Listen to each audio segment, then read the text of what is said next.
عمران خان یہ vote of confidence ہے جس میں بندے گنے جائیں گے، اور اقبال نے کہا تھا جمہوریت وہ طرز حکومت ہے کہ جس میں بندوں کو گنا کرتے ہیں، تولا نہیں کرتے،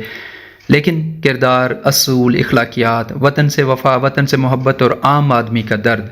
یہ ہر شخص کا اثاثہ ہوتا ہے، لیکن بالخصوص لیڈرز کا اثاثہ ہوتا ہے۔ اللہ نے آپ کو یہ بہت سارا دیا ہوا ہے، آپ یقین رکھیں آخری فتح آپ کی ہوگی۔ ویسے تو اس غلیظ تعفن زدہ سسٹم کی نو کانفیڈنس سے نہیں، بلکہ اصل میں ایسے سسٹم سے کانفیڈنس کا ووٹ ملنا ایک کوسچن مارک بنتا ہے، اور سسٹم کا آپ جیسے ایماندار، غیرت مند، ضدی اور اصول پرست کو باہر نکالنا کوئی نئی بات تھوڑی ہے۔ یہاں پیغمبروں کو دیس نکالے ملے، حضرت ابراہیم سے لے کر آخری پیغمبر تک بہت ساروں کو سسٹم نے باہر نکالا تھا۔ کنگ بروس پر تو ناول، نظمیں اور کہانیاں لکھی گئیں، کیسے وہ لڑائی میں تنہا رہ گیا تھا اور غار میں جا پہنچا تھا۔ عبد الرحمن اول عباسیوں سے بھاگ کر ایک اکیلا اسپین پہنچا تھا، اور پھر یورپ میں امیہ عرب سلطنت کی بنیاد رکھی، جس کے نشان آج بھی جگہ جگہ موجود ہیں۔ سلطان محمد فاتح قسطنطنیہ کو 2 سال بعد اقتدار سے باہر نکال دیا گیا تھا، اور پھر وہ واپس آیا، اور پھر اللہ نے اس کے ہاتھ سے وہ قسطنطنیہ فتح کروایا، جس کی فتح پر جنت کی خوشخبری خود رسول رحمت رسول اللہ صلی اللہ علیہ وسلم نے دی تھی۔ ظہیر الدین بابر نے 1526 میں مغلیہ سلطنت کی بنیاد رکھی، جو 300 سال تک قائم رہی، لیکن وہ اس سے قبل 3 دفعہ سمرقند سے شکست کھا کر نکالا گیا تھا۔ اور پھر اس ملک کے بانی قائد اعظم محمد علی جناح 1930 کی دہائی میں اسی نظام کے ہاتھوں تنگ آ کر انگلینڈ شفٹ ہو گئے تھے، جن کو اقبال اور دوسرے لوگ راضی کر کے واپس لائے تھے۔ اور اگر بات صرف مخالفت کی جائے تو تمام پگڑیاں اور دستار باندھنے والے سوائے معدود چند کے قائد اعظم کے مخالف تھے۔ اس وقت کی پوری مروجہ سیاست کے بڑے بڑے نام قائد اعظم کے مخالف تھے۔ نام ابوالکلام تھا اور چلے تھے ہندو مسلم تہذیبوں کو جوڑنے۔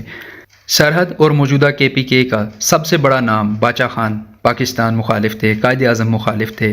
بلکہ پاکستان بننے کے بعد بھی موصوف نے نہ کبھی علاج پاکستان سے کروایا اور نہ مرنے کے بعد پاکستان کی مٹی میں دفن ہوئے۔ تو ان سیاستدانوں، ان ملاؤں کی سیاست جس کے حق میں ہو اس پر سوالیہ نشان ہوگا، اور ان کی مخالفت تو ایک اعزاز ہے، اور عمران خان آپ کو یہ اعزاز مبارک ہو۔ اگر ان تاریخی حوالوں کو سامنے رکھا جائے تو عمران خان آپ کا ابھی تک مکمل لائف سائیکل اس بات کا غماز ہے کہ آپ کی ڈیسٹنی آپ کو رواں اپنے منزل کی طرف لے کر چل رہی ہے۔ آپ اس کانفیڈنس کی دلدل کو پار کر سکیں یا سسٹم آپ کو باہر اگل دے، دونوں صورتوں میں آپ کی عزت میں اضافہ ہوگا، اور اگلے مرحلے میں اس سے زیادہ طاقت کے ساتھ، اس سے زیادہ کنوکشن کے ساتھ آپ واپس آئیں گے، اور پھر اس تبدیلی کو لا سکیں گے جس کے لیے پچھلے 20 سالوں سے آپ اس تعفن زدہ سسٹم میں خوار ہو رہے ہیں۔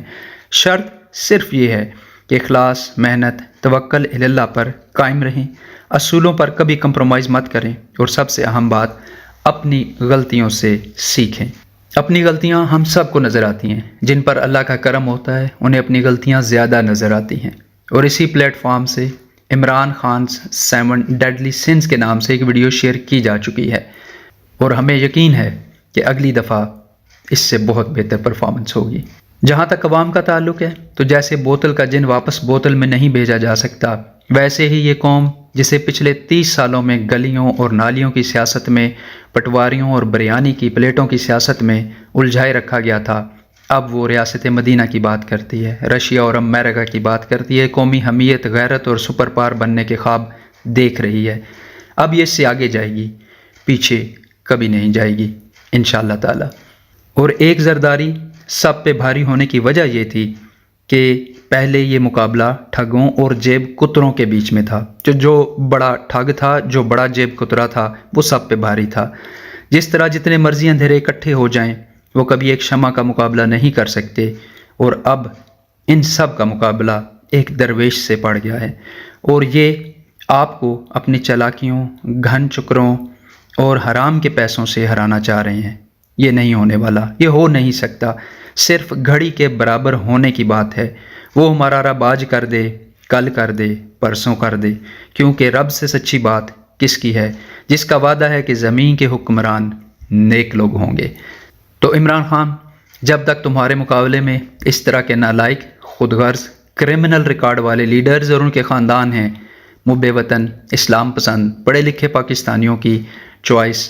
کل بھی عمران خان تھا، آج بھی عمران خان ہے، اور آنے والے کل میں بھی عمران خان رہے گا۔ اور ہم عوام کی طرف سے اس طرح کی سچویشنز کے لیے صرف ایک ہی مشورہ ہے، ایاک نعبد و ایاک نستعین، اور عمران خان گھبرانا نہیں ہے۔ اور آج کی آخری بات، پچھلی دفعہ جب یہ بڑے فراڈیے اکٹھے ہوئے تھے، وہ 19ویں ترمیم منظور کروائی گئی تھی جو آج تک پاکستان کے حلق میں پھانس بن کر بیٹھی ہوئی ہے، اور اگر اب کی بار ان کو موقع ملا تو یہ ایسی لیجسلیشن کریں گے جو اس ملک کے پر بھی کاٹے گی اور اس کے کل پرزوں کو بھی ہلا کے رکھ دے گی۔ اور پھر انٹرنیشنل اسٹیبلشمنٹ اور پاکستان مخالف قوتیں صرف ہمیں یہ بتائیں گی کہ آپ برائے مہربانی اپنے آئین پر عمل کیجئے، کہیں ایسا نہ ہو کہ یہ وہ پھانسی کا پھندا بن جائے جو ہم اپنے ہاتھوں سے اپنے گلوں میں ڈال رہے ہوں۔ اللہ تعالیٰ اس ملک کی حفاظت کرے، اللہ اس ملک کے باسیوں کو اور اس کے سٹیک ہولڈرز کو عقل سلیم عطا فرمائے، اللہ تعالیٰ سمجھ عطا فرمائے، آسانیاں عطا فرمائے اور آسانیاں بانٹنے کی توفیق عطا فرمائے، آمین یا رب العالمین۔